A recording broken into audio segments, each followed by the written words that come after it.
So hi guys, welcome to my new vlog. तो आज इस वीडियो में मैं आंसर करूंगी आप सबके क्वेश्चंस का जो आपने मुझे मेरे इंस्टाग्राम पर डीएम किए थे। मैंने इस पेज पे नोट डाउन कर लिया उन सब क्वेश्चंस को। तो इस वीडियो में मैं सब आपके क्वेश्चंस का रिप्लाई करूंगी क्योंकि मेजॉरिटी के क्वेश्चन सेम ही थे, तो मैंने सोचा एक वीडियो बना देती हूँ। तो सब इस वीडियो के थ्रू देख लेंगे, उनकी क्वेरीज जितनी भी होगी सॉल्व हो जाएगी। तो स्टार्ट करते हैं, ज़्यादा टाइम वेस्ट नहीं करते। तो पहला क्वेश्चन ये है कि इंटरव्यू में किस टाइप के क्वेश्चंस पूछे जाते हैं। लिटरली ये मैक्सिमम बच्चों ने यही क्वेश्चन पूछा है, इंटरव्यू में किस टाइप के क्वेश्चन पूछते हैं। तो इतना कोई लोड लेने वाली बात नहीं है। लॉ का मैं आपको बता देती हूँ, लॉ में किस टाइप के क्वेश्चंस पूछे जाते हैं। बीटेक में तो आपका एग्जाम रहेगा, इसमें डायरेक्ट एडमिशन होता है, पर इसमें आपका पर्सनल इंटरव्यू रहता है। तो क्वेश्चंस बहुत बेसिक क्वेश्चंस पूछे जाते हैं। जैसे अब मैं आपको अपना बताती हूँ कि मेरे टाइम पे क्या क्वेश्चंस पूछे गए थे।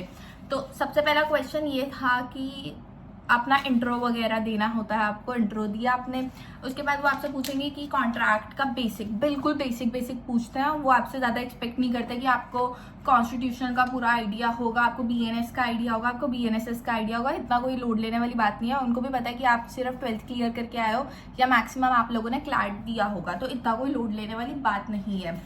तो बेसिक वो आपसे कॉन्ट्रैक्ट का, टॉट का बहुत बेसिक क्वेश्चंस पूछेंगे। उसके बाद वो आपसे ये पूछेंगे कि अपनी डेली लाइफ में बताओ कि आप कॉन्ट्रैक्ट को कहाँ यूज़ करते हो। एग्रीमेंट बड़ा होता है, कॉन्ट्रैक्ट होता है। ऐसे ही वो आपका टॉट का पूछेंगे, डेली लाइफ में टॉट का कुछ एग्जाम्पल्स दो। ठीक है, ये रहेगा। उसके बाद आपका क्वेश्चन रहेगा कि जैसे मैं फॉर एग्जाम्पल BBLLB में हूँ, तो BBLLB ही क्यों चूज़ किया मैंने, BLLB क्यों नहीं चूज़ किया, क्या रीज़न था, एक स्पेसिफिक रीज़न BBLLB की तरफ ही, BLLB क्यों नहीं। तो इस टाइप के बेसिक क्वेश्चंस पूछेंगे। देखो कॉन्फिडेंटली आंसर करना है, इतना कोई लोड लेने वाली बात नहीं है क्योंकि एट द एंड उनको भी एडमिशन चाहिए आपका। ये प्राइवेट यूनिवर्सिटी है तो इतना कोई लोड लेने वाली बात नहीं है। ठीक है, उसके बाद नेक्स्ट क्वेश्चन है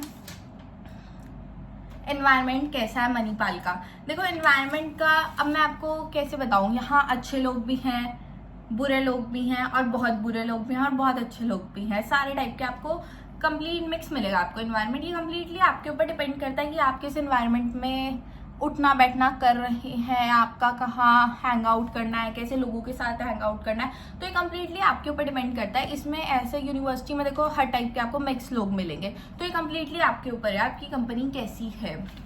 एनवायरनमेंट अच्छा है, मेन मैटर करता है फैकल्टी कैसी है। एनवायरनमेंट तो देखो सब जगह आपको सेम ही मिलेगा, तो फैकल्टी देखो काफ़ी अच्छी है, काफ़ी फ्रेंडली है, मतलब हेल्पफुल है आपकी, मतलब हर स्टेप में आपकी हेल्प करने के लिए रेडी है। इंटर्नशिप से लेके आपकी प्लेसमेंट तक उनको भी टेंशन रहती है कि आप प्लेस हो जाएं, उनका भी main goal at the end यही रहता है। उसके बाद नेक्स्ट क्वेश्चन है,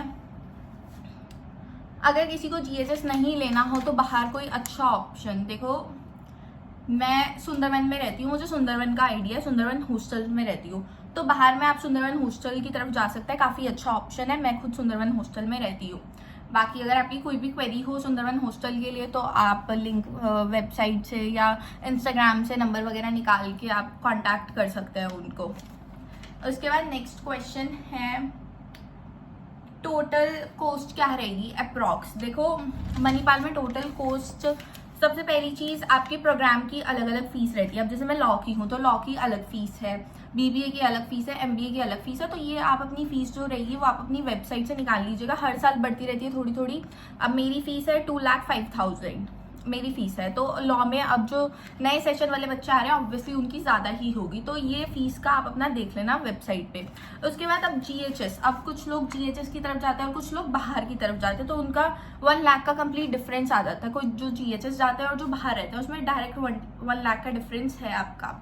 तो GHS में आपका मेस का अलग रहेगा, आपका रूम का अलग रहेगा, लॉन्ड्री का अलग रहेगा, जिम का अलग रहेगा। अब जिसको जिम चाहिए तो उसको 11,000 रुपीज़ एक्स्ट्रा पे करने पड़ेंगे।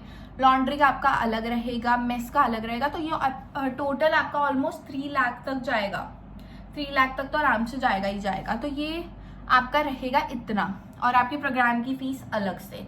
तो ये ऑलमोस्ट, अब जैसे मैं हूँ तो मेरा लॉ है तो 5 लाख, मतलब 5 तक जाएगा, 5.5 लाख तक ऑलमोस्ट लॉ वाले बच्चों का जाएगा। तो मैं अब जैसे बाहर रहती हूँ सुंदरवन में, तो सुंदरवन में कॉस्ट क्या रहेगी आपकी, 1.5 लाख से स्टार्ट हो जाता है रूम के प्राइजेस यहाँ पे, और 1.9 लाख तक, मतलब 1,90,000 तक लास्ट मैक्स मिल जाएगा। मतलब आपको 1,90,000 तक तो आपको वो बहुत अच्छा रूम मिल जाएगा, बेस्ट से बेस्ट रूम्स मिल जाएंगे। अगर आप लोगों को मेरा रूम टूर चाहिए हो तो मुझे बता देना, मैं अपना रूम वगैरह क्लीन करके अच्छी सी एक वीडियो डाल के अपलोड कर दूंगी अपने चैनल पर, ठीक है। तो देखो डायरेक्ट 1 लाख का डिफरेंस आप दिख ही रहा है कि GHS में आप फालतू का 1 लाख रुपीज पे कर रहे हो, क्योंकि एट द एंड तो फूड वगैरह, सेफ्टी, सिक्योरिटी सब सेम ही है, मतलब अंदर भी वही सेम चीज़ है, बाहर भी सेम चीज़ है। तो इतना कोई वो नहीं है कि अंदर बहुत मज़े ही मज़े हैं या बाहर पेरेंट्स के दिमाग में ये चीज़ रहती है कि बाहर सेफ्टी नहीं है।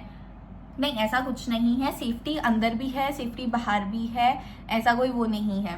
और दूसरी चीज़, GHS के आप 1 लाख रुपीज़ जो एक्स्ट्रा दे रहे हो वो एट द एंड क्लब्स वगैरह के दे रहे हो, क्योंकि फूड, लॉन्ड्री, जिम सब आपका इधर भी आ गया 1.9 तक, और फिर अंदर भी इतना ही। तो मेरे हिसाब से आपको बाहर भी आप देख सकते हो, और अगर बाहर देख रहे हो तो सुंदरवन हॉस्टल एक बेस्ट ऑप्शन है, सबसे अच्छा ऑप्शन आपका ये रहेगा।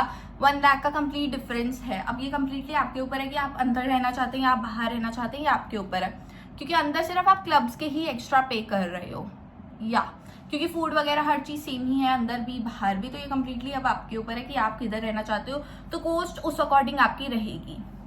अप्रॉक्स मैंने आपको आइडिया दे दिया कि इस अकॉर्डिंग क्या कॉस्ट रहेगी। उसके बाद नेक्स्ट क्वेश्चन था डायरेक्ट एडमिशन का। देखो बीटेक में आपका रहेगा MET का एग्जाम रहेगा, और उसके बाद वेबसाइट पे उनकी अपलोड है कि किसमें पर्सनल इंटरव्यूज रहते हैं, किसमें पर्सनल इंटरव्यूज नहीं रहते हैं। तो ये आप वेबसाइट से ही चेक कर सकते हैं। जैसे लॉ में पर्सनल इंटरव्यू रहता है, इंटरव्यू आपको देना पड़ता है, और इंटरव्यू के किस तरीके के क्वेश्चन होता है वो मैंने आपको बता दिया, बहुत बेसिक क्वेश्चन होते हैं। तो ये रहेगा आपका डायरेक्ट एडमिशन। बीटेक में नहीं रहेगा, बीटेक में आपका एंट्रेंस टेस्ट रहेगा। उसके बाद अटेंडेंस की परसेंटेज कितनी चाहिए, 75% अटेंडेंस आपको मेंटेन करनी पड़ेगी। अगर 75% अटेंडेंस नहीं होती है तो आप डिटेन हो जाएंगे। डिटेन की एक सब्जेक्ट की फीस है 15,000 रुपीज़, या 1 सब्जेक्ट की डिटेन होने की 15,000 है। और वो समर में आपका लगता है, जैसे सबकी छुट्टी होती है तो समर सेशन आपका रहता है। तो डिटेन जो बच्चे होते हैं उनको इंटर्म देने नहीं देते, और उनका सेशन लगता है समर में, मई, जून, जुलाई में, वो यहीं होता है और अपना सेशन करता है कंप्लीट। सो या मेजॉरिटी के क्वेश्चंस यही थे। आई होप इस वीडियो के थ्रू मैंने आपके क्वेश्चंस का आंसर कर दिया होगा। बाकी अगर आपके इसके अलावा भी कोई क्वेश्चंस होता है तो आप मुझे नीचे कमेंट सेक्शन में कमेंट कर सकते हैं, या मुझे मेरे इंस्टाग्राम पे DM कर सकते हैं। मैं आपके आंसर ट्राई करूंगी कि मैं वहीं पर ही आपको आंसर कर दूं। अगर नहीं होता तो मेजॉरिटी के जैसे सेम क्वेश्चंस होते हैं तो मुझे लगता है कि एक वीडियो ही बना देना चाहिए, तो मैं एक वीडियो भी ले आऊंगी उसको लेकर। और अगर आपको मेरा रूम टूर चाहिए हो, जैसे मैं सुंदरवन में रहती हूँ, और अगर आपको उसका रूम टूर चाहिए हो, मेरा रूम टूर चाहिए हो, तो आप मेरे को कमेंट कर देना, मैं उसका भी वीडियो डाल दूंगी।